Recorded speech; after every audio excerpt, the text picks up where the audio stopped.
ConGen, Consul General and Consuls from the LA Consular Corps. Ms. Denise Shen, who just arrived, of the Office of Foreign Mission in Los Angeles. Welcome. Thank you. Ms. Lourdes Saab, the Chief of Protocol of the Los Angeles County. Elected and appointed film officials from the City of LA,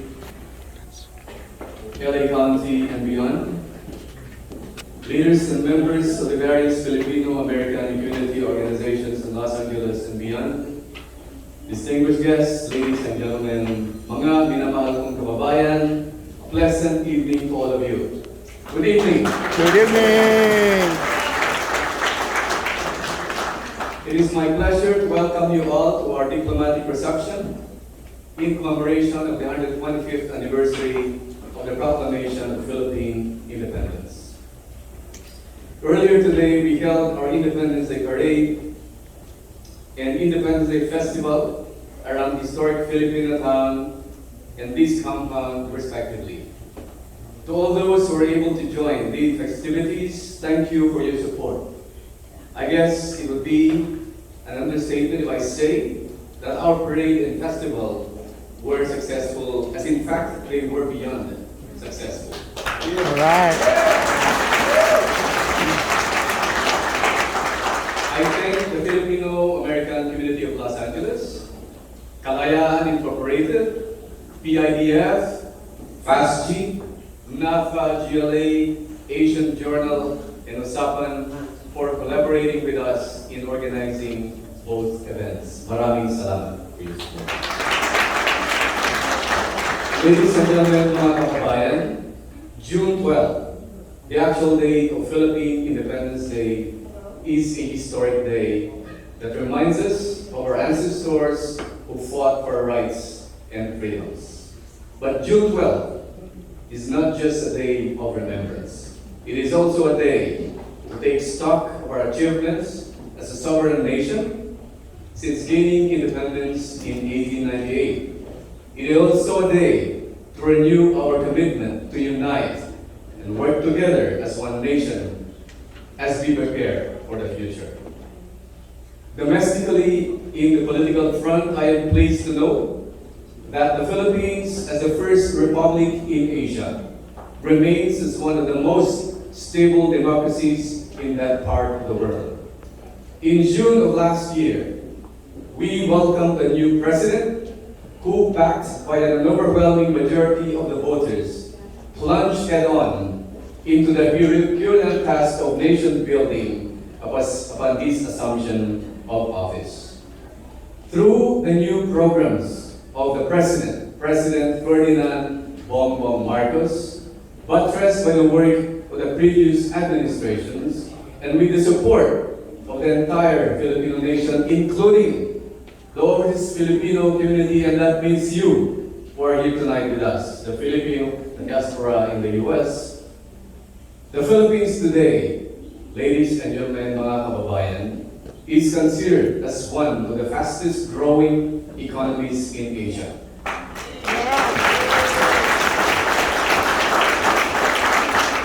In fact, the Philippines is on the threshold of achieving the status of an upper middle income country and is projected to be the 16th largest economy in the world by 2040.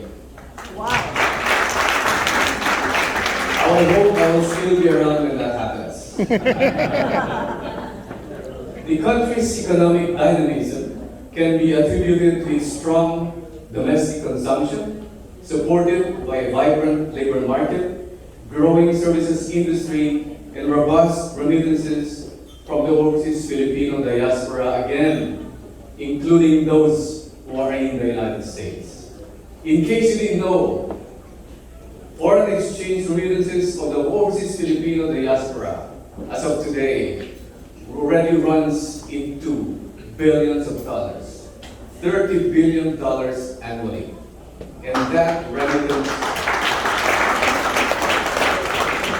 that foreign exchange remittance, ladies and gentlemen, has helped the Philippine economy overcome various economic crises in the past and it has also provided limitless unemployment opportunities to many of our less fortunate brothers and sisters back home.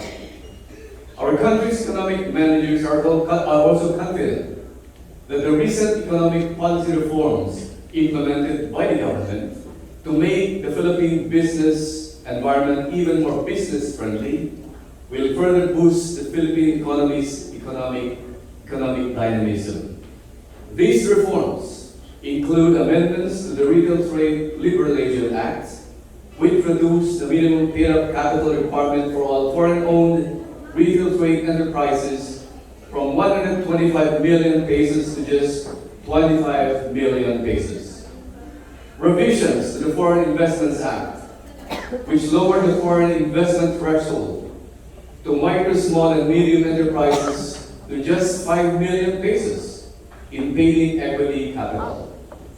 And amendments to the Public Service Act, which paved the way to 100% foreign equity in certain sectors that used to be restricted to 40% foreign ownership. In other words, those of my fellow Filipinos here and those of you who have excess money in your pockets, you can now own telecommunications companies, airports, airlines, expressways, railways, and domestic shipping in the country.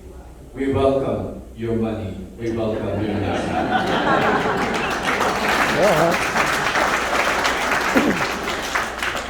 These policy reforms build on the recent pieces of legislation, such as the Corporate Recovery and Tax Incentives Act, that reduce corporate income tax rate from 30% to 25% for large corporations and down to 20% for micro, small, and medium enterprises.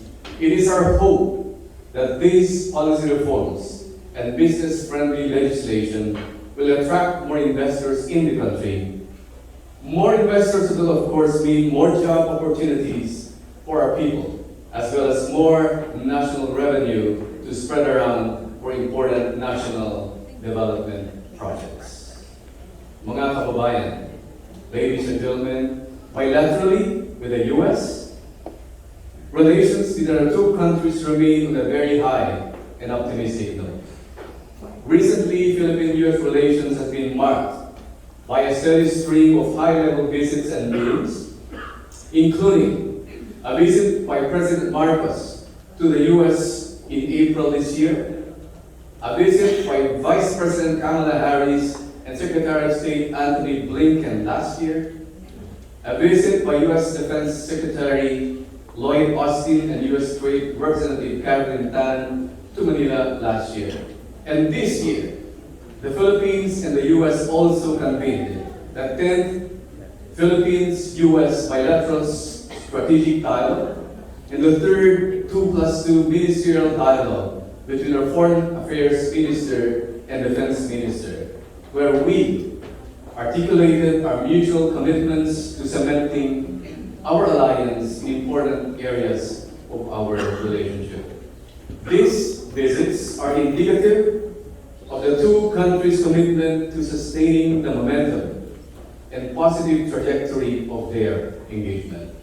This momentum benefits from the tailwind of the record volume of our two-way trade with the U.S. in goods that is now worth over $21 billion achieved in 2022 alone, and an expected surge in direct investments from the U.S. in light of the economic policy reforms that I have cited earlier. Ladies and gentlemen, mga kababayan, regionally as well as multilaterally with our Asian neighbors and the rest of the world, the Philippines remains a highly respected member of the Association of Southeast Asian Nations, other regional organizations, and of course, the United Nations. As a member of ASEAN, we remain committed to the central role of the organization in preserving a stable regional environment that promotes the socio-economic well-being of the combined population 600 million citizens of ASEAN. In our country's interactions with our fellow ASEAN countries and with the rest of the world, on multilateral, regional, as well bilateral concerns, including traditional as well as non-traditional security threats, the Philippines has distinguished itself as a strong proponent of a rules-based global order, multilateralism, and peaceful resolution of disputes. The country's principled stance on many issues affecting so many peoples of the world, affecting so many countries, has earned for it the respect and admiration of the international community of nations. Mga kababayan, fellow ASEAN Consul General and fellow ASEAN Consul General and consuls from the other countries that are present here tonight, clearly, our country, the Philippines, as a sovereign nation with 125 years to its belt, it cannot be denied that the Philippines has accomplished quite a lot.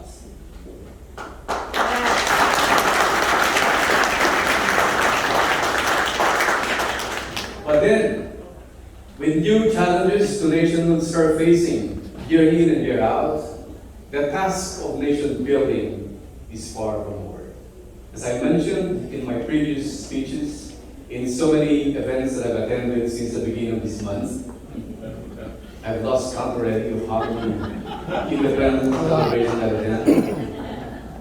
The task of nation building, mga kababayan, my fellow Filipinos, is a never-ending task. It's a never-ending process.